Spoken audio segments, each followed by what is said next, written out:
I love this thumbnail. Welcome to Tavern Talk. We are a full spoiler live talk show based on the epic fantasy series A Wheel of Time by Robert Jordan. My name is Ryan. Joining me as always is the dancing, exuberant, boisterous Brother Dan and the inimitable, exotic, precocious Lehman himself, the walking encyclopedia. We are a fraction of the Tavern Talk crew, but we are here again to bring you some of that walk content.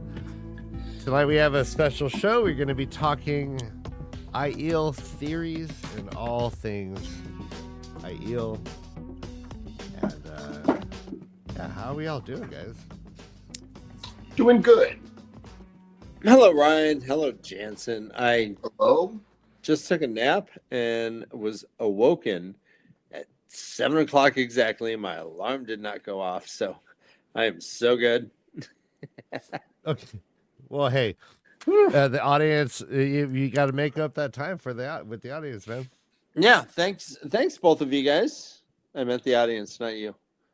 Wow. Yeah, so we're gonna cobble together a show. We had a special guest who was going to explicate a very, very involved theory about the Aiel, and they are not here right now. So we can do one of two things, Brother Dan. We could explain the theory as best we can and kind of discuss it ourselves, and if our guest arrives, they could jump in, or we can not. What do you think? I think that theory is on the table tonight, Ryan. And if our guest isn't there to come in, I have a pretty good grasp of what the theory entails. And so, yeah, I'll present it if he's not here to do it himself. But that's fine. We have things to talk about, I guess, with the Aiel just in general. Yeah. And Jansen, if you have any theories regarding the Aiel specifically, that'd be cool. Absolutely.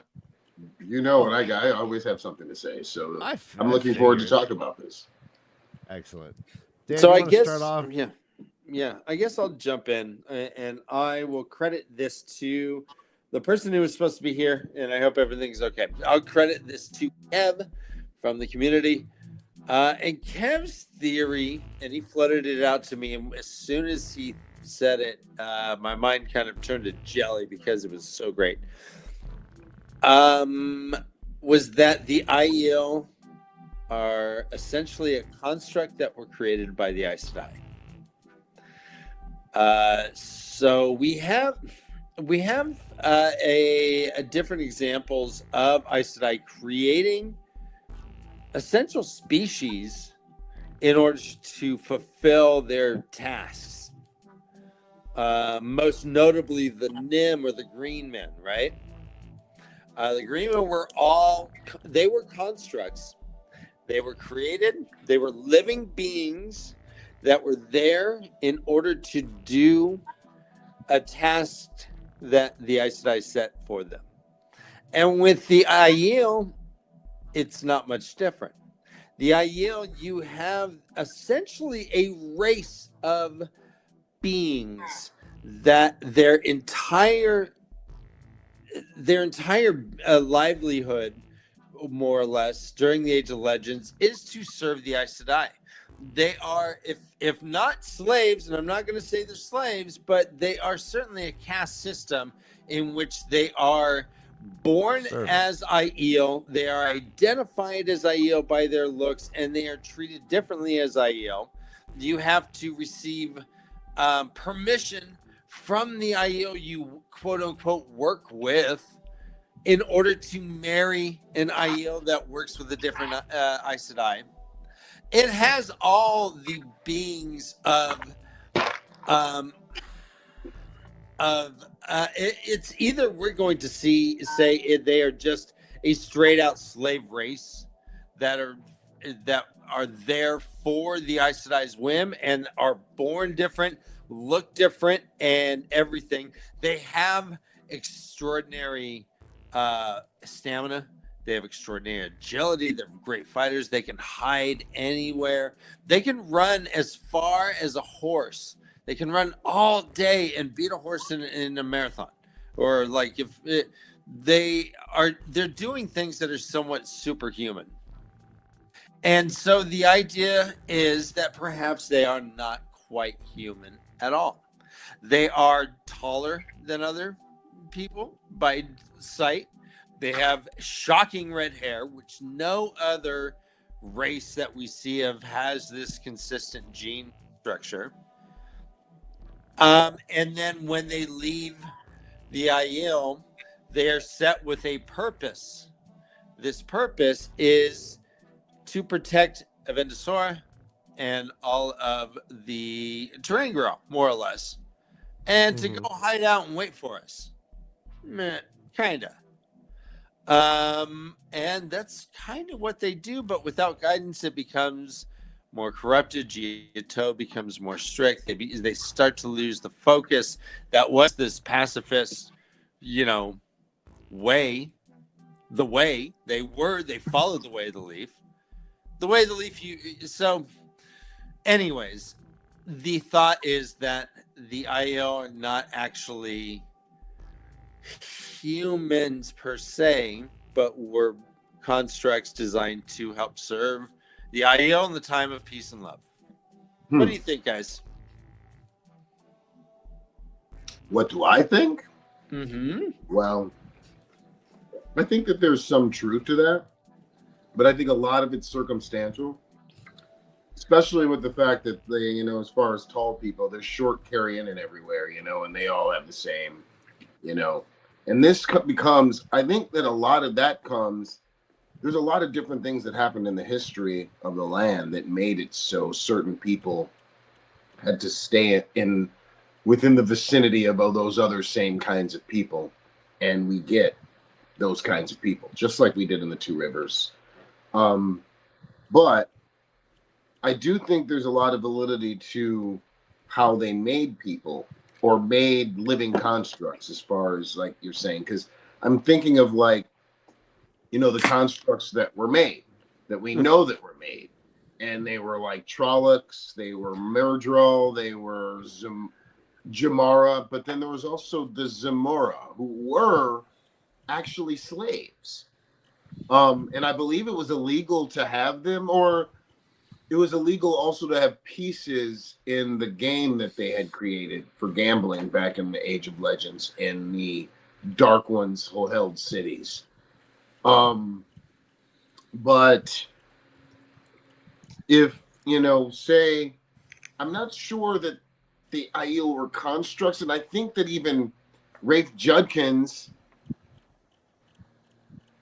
who sometimes people don't even like to hear that name nowadays, but even Rafe Judkins tried to give us something of why the Aiel were the Aiel in the show that he had just created. And that was a blessing. They got a blessing before they, became full Aiel or whatever, like their ascension or whatever that was.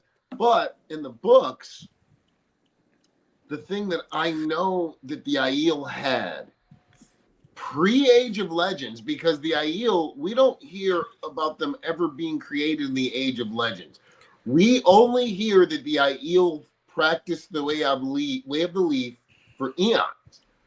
So we can assume that it's very possible that they practiced the way of the leaf before the Age of Legends.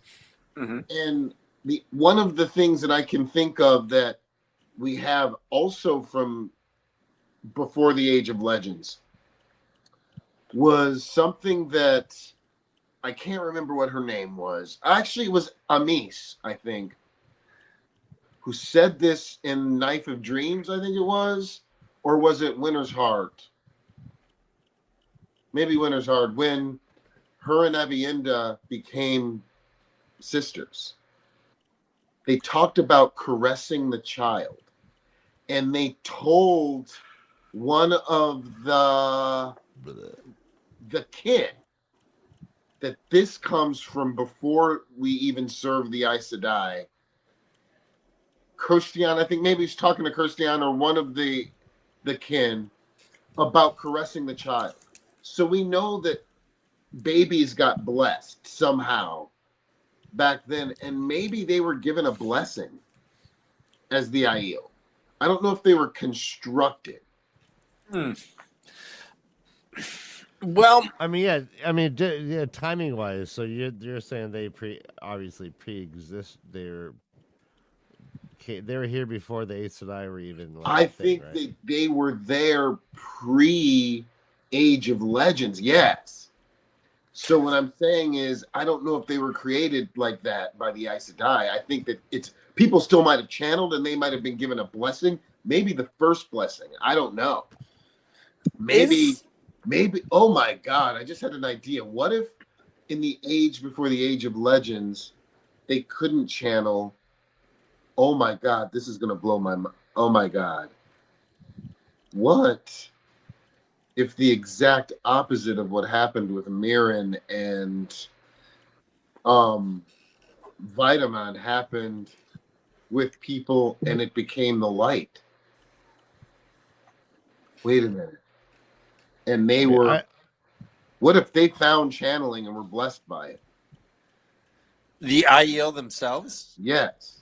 yeah. Well, the Tinker is yeah. So I mean, I love this idea. Okay, so I've always conceived of this whole idea of like us being the first age, right? And obviously, like we don't believe in this, but it could explain like people who meditate and and whatever, and like if you get to a point of a spiritual awakening, like like unlock this latent channeling ability that it takes a lot of work. And so maybe the Tinkers, who obviously they're following the way of the Leaf, that's how they got so fucking badass, right? So they're walking on paths with like palm fronds, making sure they're not like killing like ants and shit.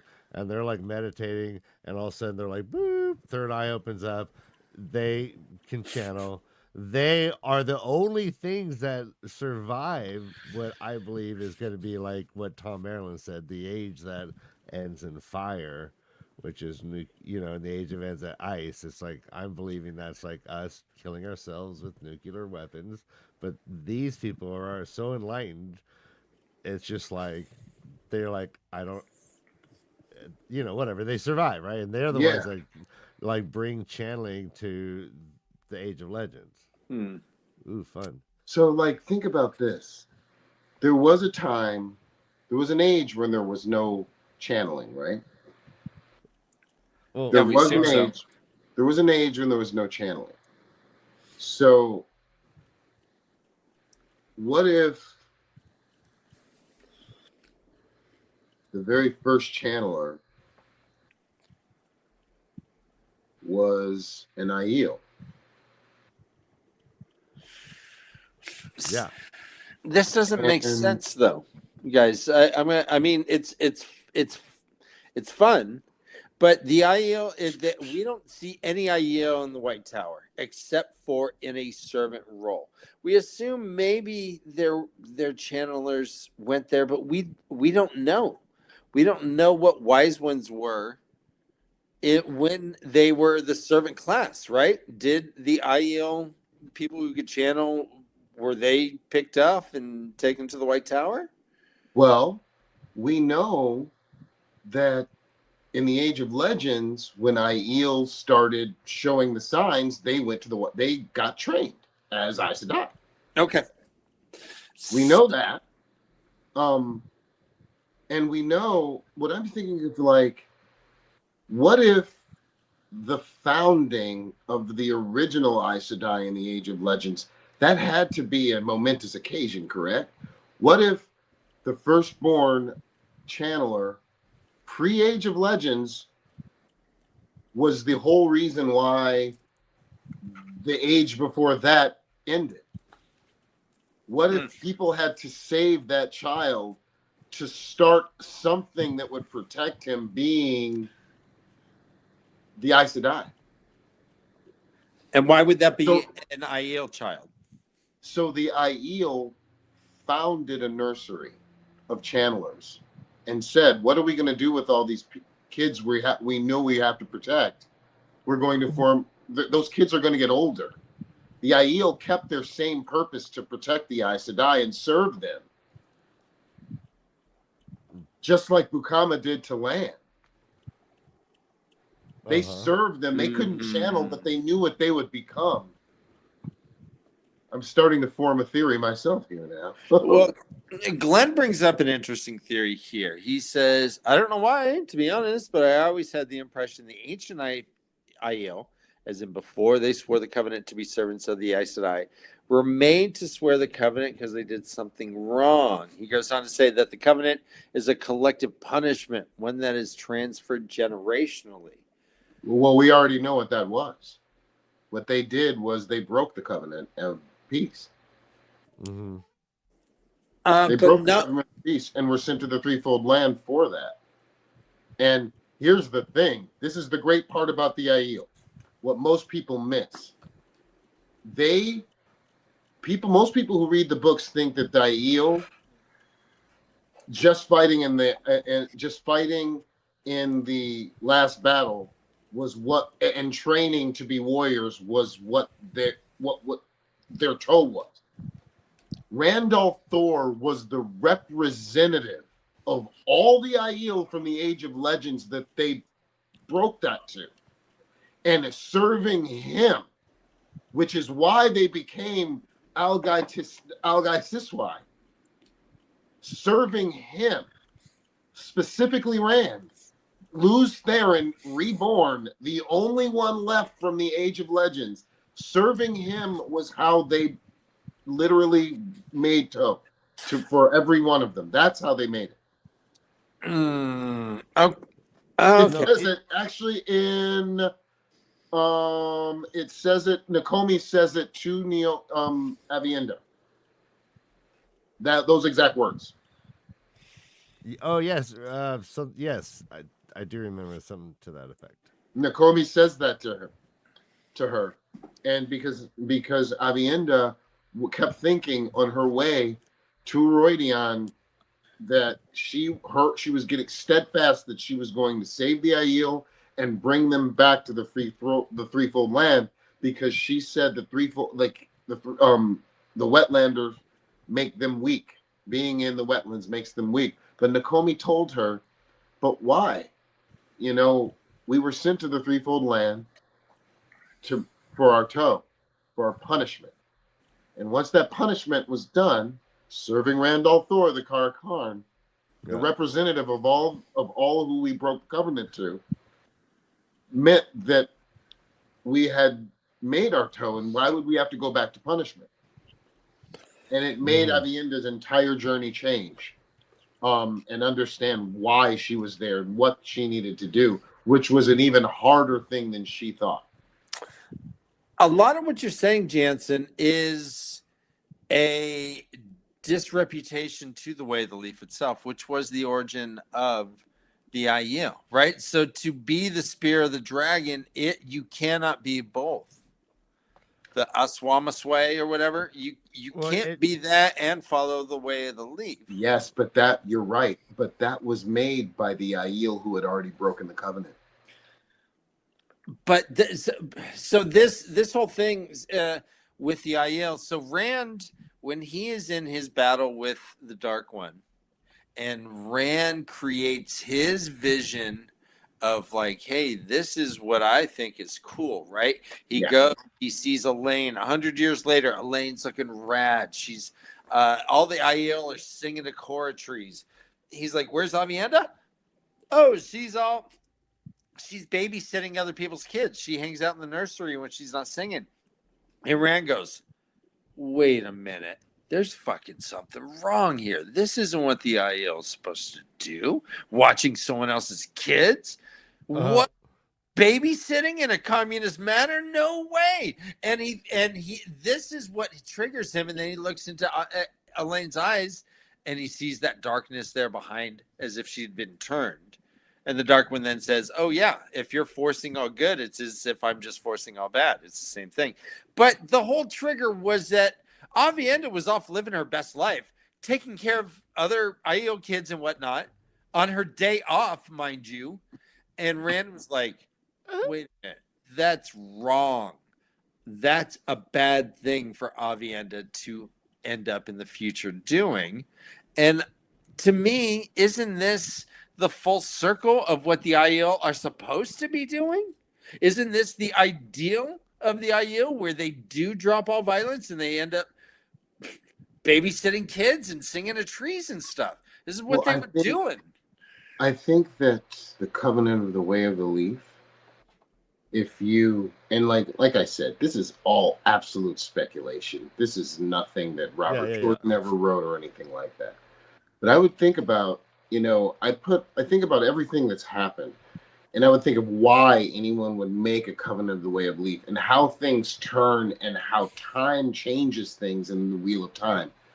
And I thought that wouldn't it be absolutely possible if these group of people were given a task to save children who are coming into the world, children destined to change the world, to open a whole new age, obviously an age. But during this time, there were tons of people saying, no, this is blasphemous. These people must be destroyed, things like that. So not only were these people feared, but these babies were probably very, very dangerous. So the people safeguarding these children would have to find a way to make them not turn into nuclear bombs. And I think a perfect way to do that would be to tell them we follow the way of the leaf. We don't hurt anyone. Wait. Is this before the taint? I mean, I thought we. Yes, this is what I'm thinking. This is pre-Age of Legends. I'm thinking this is how even the White Tower, even or the Aes Sedai themselves even started. The Column Dawn way before all that. How did that start? So you're so like parents like raising like these. Yes, I think the Aiel were the servants of the Aes Sedai before the Aes Sedai were even born. Right. So the question is that if we go back to it, were they built this way? Were they designed this way? Or was this... I think that they were just a slew of random people who, and maybe one of them was a really tall redhead. Maybe he had twins, who knows? But I think they were all different. And I think that they had to probably adopt a philosophy and a pact, a covenant, if you will, on how to protect these children who were going to one day not only live longer than them, but as they lived longer, the generations of people caretaking them lived and died and made a covenant that they had to protect and save these people, and that morphed into the way of the leaf. By the time that there were so many Aes Sedai that they could take care and govern themselves, the Aiel were still there. They still had a covenant. And they still had to take care of the Aes Sedai. And they did so for millennia. I mean, it makes sense. That I'm literally crafting this as I go. But the more I talk about it, the more it makes sense to me. I think we're glossing over the whole genetic aspect of it, though. You're like, there may have been just a tall redhead and boop, boop, boop, boop, boop. There we go. I think over the years... Well, over the years, it's like, how come all the Carrion are isolated? How come all the Carrion are short? How come all the sea folk are all dark with long hair? Because they all lived in the same gene pool. Pretty much all the Two Rivers people were brown-haired and brown-eyed people. Stout farmers. There weren't any blonde people or any people with gray eyes. So there were. We know that. People from Saldea have dark hair and blue eyes, Well, we know that the Aiel are more striking, though. Couldn't we say that when people see Rand, they're like, "Oh, you look just like an Aiel man," and you wouldn't have that. You don't have that where you're like, "Oh shit, you look like." Well, if you went to Kandori guy. Well, if you went to Norway, and believe me, I've personally met the both of you. Your stature are both enormous. You would both Yeah. see a lot of people closer to your height than where you usually reside. Yeah. You know what I I mean, mean? like generate like cultural height variation has a lot to do with like nutrition True. and health. So we could And assume that the Aiel just have been eating great, well, they were a keeping up very on their hardy people. cardio. That But was also, Dan, I would like to add a fourth option to this whole idea. Like, um, it, I'm starting to get the impression that the pattern has just been like needing the Aiel to be doing the things that they've been doing at the time they needed to do it. So somehow, and this is where it gets weird, like, 'cause I don't know if there's any other examples of this, but it's like the pattern needed them to be pacifists for a very long time. And then the pattern needed them to shift and change and then become the warriors that they are to be able to, like, help in the last battle. Does that make sense? yeah. I mean, I get that. So it sucks to be them. Like, they're like just pawns. And They are a isn't their first covenant like corrupted? um. Didn't I, a Forsaken get in there and fuck with that whole notion? uh, I don't know. Did that happen? I don't think so. I think that there was a suggestion of that maybe in the show, but I don't think it happened in the Yeah, yeah, yeah, books. yeah, yeah, yeah, yeah, yeah. I Um, mean, but the idea themselves. So, are we just going to say that the Aiel were just kind of a slave race? I don't think they were. If they were slaves, the only slaves they would be slaves to would be the pattern. And if that would be the case, you would call them, their entire culture has essence of Tavern. I How well? guess. How would we? All right, let's put a pin in that because how would we describe their relationship with the Aiel? Then they are born servants. You were born into being an Aiel. You're assigned to a Aes Sedai, and if you want to marry another Aiel, But you if you know, need to marry, you need permission to marry, and that's an important thing. This is things that happen between slaves, between plantations and stuff. Like but that is this is the unfortunate. thing. I That's the hear thing what you're is disturbing. saying. I Yeah. totally hear what you're saying. However, if that were the case, like, you have to think about a couple things. The word religion is not used in the Wheel of Time. And Mm. everything that you just talked about is based on faith and based on the beliefs that these people had. So if these people were in our world, they would never be considered slaves. They would be considered whatever religion they followed. Because certain people, like the things that certain people like the Quakers, or things like that, that they believe in not doing certain things. They believe in um smaller lives and things like that. Uh-huh. I don't think that they would be considered that. um so I think we have to be a little careful with calling them slaves, because it's a choice. um Slavery is Mm. no choice, and the Shanshan prove that with every waking breath.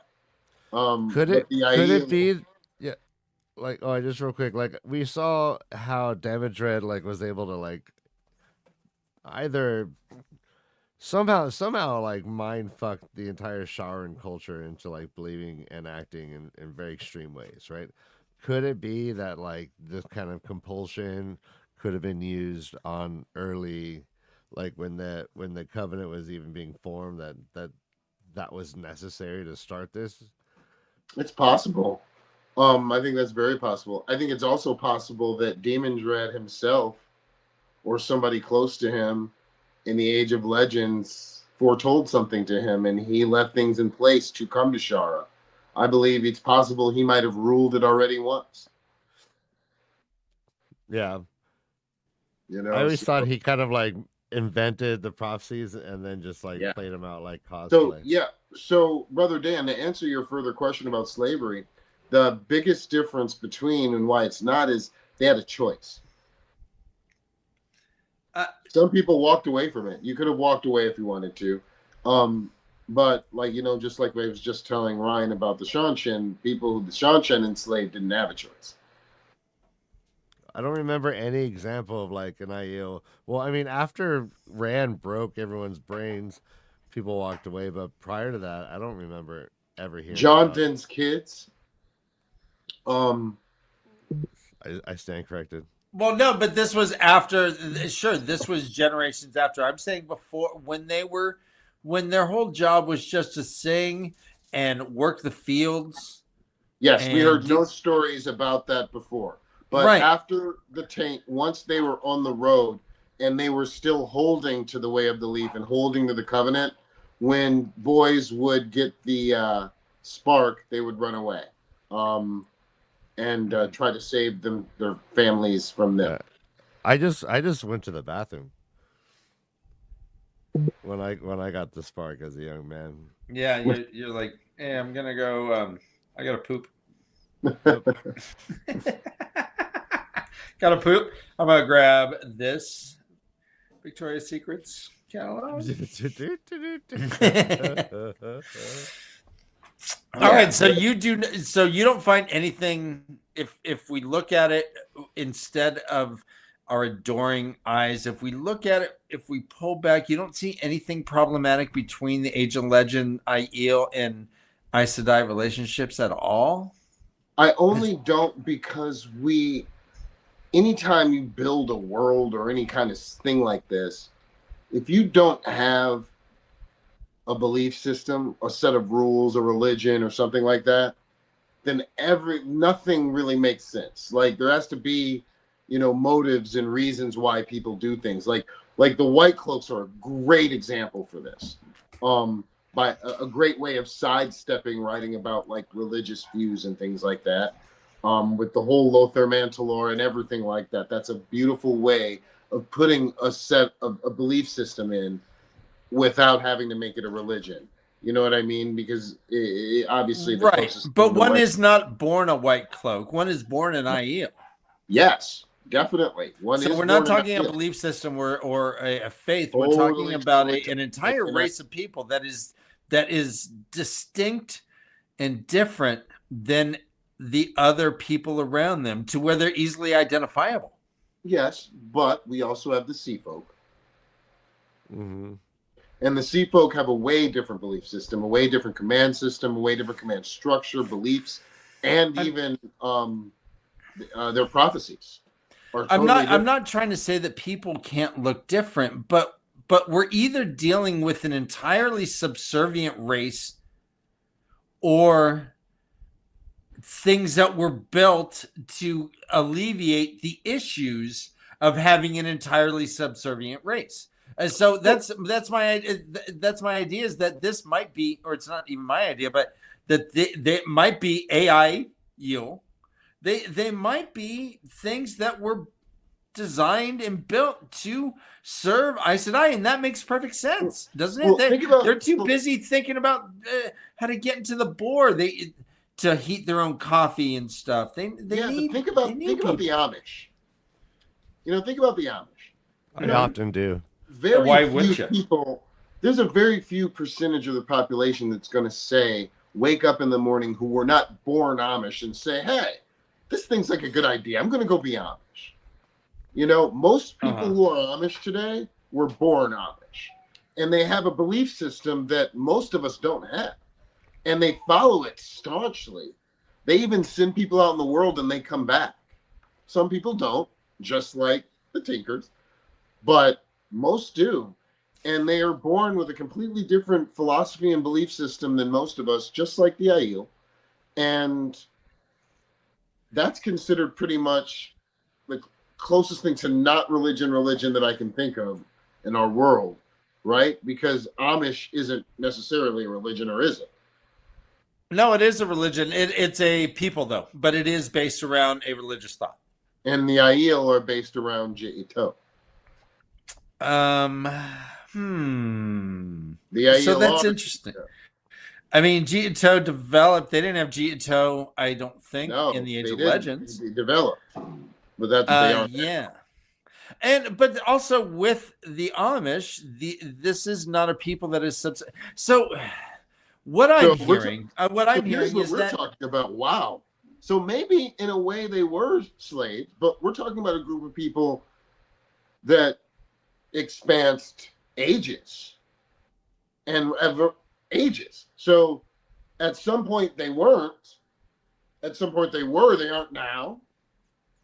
right. So we're talking about, these are the choices that the Aiel have made through the millennia. They've been servants by choice, and they're not now. They're fighters now. Now they're protectors. So we've seen them be servants. We've seen them be warriors. Now we've seen them be protectors. So they're going through a cycle just like all the other ages. So what are they going to be next? What were they before that? So before they were servants, were they protectors or were they caretakers? So were they caretakers first for the Aes Sedai? Then were they servants of the Aes Sedai? Then were they warriors for an Aes Sedai? And now they are protectors for the world. Could it be though that the fault with the Aiel was because they had no direction? They needed someone to tell them what to do, and with Rand telling them what to do, now they have a purpose and a focus that they can follow. But when they were on their own, it was too much. No, they had a way better director than Rand. They had the rings. And Ami says to them, the ring. Ami says to Avienda and all the other wise ones, or it's Bear actually. The rings were put there for us to guide us. Yes. So, but also they just have a different governmental structure. They're like they have like they have clans, and so yeah, they factioned off into clans, but they're not like decimating each other. It's a very functional system for them. Oh my God, the creator had a chosen people. Yes, it's the Aiel. Yeah. And they fucking suffer for it. Sometimes, but we don't know what they did in the other ages. We're only speculating. It's either this or it's just all pattern shit. Like, but like, It's Well, Rand sees that, or Avienda sees that without guidance, that the Aiel are doomed. It's only through not being excluded, but that's what the Aiel have always they've always just been told what to do. They left the Aes Sedai because they got sent on a mission. They're like, hey, take this and protect it and do your best. And they're like, okay, we'll hear from you soon. And they didn't hear back from them. And as a result, things just kind of de-evolved to where what we see here, a whole line of savage people that want to stab you with spears if you're just walking through their sand. This isn't what the Aiel should have been. I think every age has a different Aiel. That's what I think. I think that, I think every age has a different Aiel, has a warrior Aiel, a protect. I think the creator's chosen people, and I think every age, they play a significant role in humankind. And I think that it can be anything, because I think every age there's something different, and at some point they may not be good. But no, I think they always are going to be good, actually. I think they always help the pattern in some way, and I think that you're right in the sense that they do suffer sometimes. And I think we haven't seen or heard about the ages where they would be anointed above other men. But I believe that there probably is one, and probably one before they start having a very serious fall, which would be maybe a glimpse of what Aviendha saw in the first place. Mm-hmm. Well, let's look back at Rand's created world, where Aviendha is babysitting other people's kids, and Rand's like, "The fuck, other people's kids? I knew she'd be a great mom for like my kids, but other people's kids." And he sees that as an issue, and obviously doesn't see this as the role that the Aiel should be playing. But why not, Jansen? When you have that, there is harmony. They're singing to the core trees. They are raising other people's kids. This is peaceful. Well, you would assume his way of the Leaf, and Rand is like, no, the Aiel need to kill. Well, see, I think this shows exactly the extent of what the Dark One was talking about to Rand when Rand created this perfect, quote unquote, perfect world. I think that just being a dark friend or just being for the light says too much, because you're talking about Aviendha just sitting there taking care of the kids and there's nothing else for them to do and things like this. But think about the subtleties of the Dark One. Just something even very small, like, I don't want somebody to kidnap my daughter.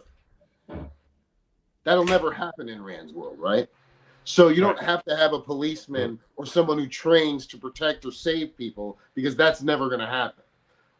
So or something even, like somebody poisoning somebody or anything like that. You don't have to teach anybody about being timid around tasting water that looks green, because no one's going to poison you. You don't have to think about any of those things. And that's what the Dark One was talking about. Every single choice, no matter how mundane or small, he had a part of. Every single one. So taking him away in any way from the pattern, it irreparably destroys everything, because choice isn't just whether I'm going to be good or bad. It's whether I'm going to learn, whether I'm going to decide to do this instead of this. It's whether or not I'm going to love this person, unequivocally, whether I'm going to, like this food or any of those things. Every single part of it has something to do with the Dark One and the light. So every move you make. Yeah, I'm going to have to rethink my morning routine. Knowing that anyway. Anyways, we keep losing Dan. I know. I love how your brain works, Jansen. It's interesting. Go on. This was the most ad lib, out of crazy, awesome show I've ever been on, because this feels like we were at Jordan Con just hashing it out. I love this. This is what I love about this, the speculation. And again, I know that Robert Jordan or Brandon Sanderson never said or wrote any of these things. It's just, you put the facts down and you look at the progressions of people and things, and you know that you can speculate some of this stuff, and it's kind of cool. I love these talks. This is great. Yeah, sorry guys, my internet is battling me. I'm fighting back though. All right, get that thing in a headlock. Give it some noogies, guys. You notice real quick in the background photograph, the metalhead dude on the right with his little hands in front of him. He's over here on the left with his little hands in front of him. Oh wow! Oh, funny. So they're just cutting and pasting these people. Yeah, that's pretty funny. Well, so, yeah, that's 5 people, right? Just lined up and cut and paste over and over and over. Guys, unfortunately, I'm going to have to call a hard out today. We have a whole bunch of stuff happening in the family, in the house, and we're getting a stove fixed as we speak. Ooh, new stove, yay! Yeah. All right, so thanks for joining us. That's been our talk on the Aiel. If you have any comments or suggestions, go ahead and put it in our comments and suggestion box. It's right there when you click comments, right next to that thumb and the subscribe. And we're back on Wednesday, finishing the book. We will no longer have first-time readers. We are done, y'all. Woo! So come. This is a big deal. So come hang out with us. I'd love to share that one. Okay, and go Lions. All right, buddy. We'll talk to you soon. All right, Dan. Oh. Parting is such sweet sorrow. Humans on all the spectrums, run for your lives! This is the way of the leaf.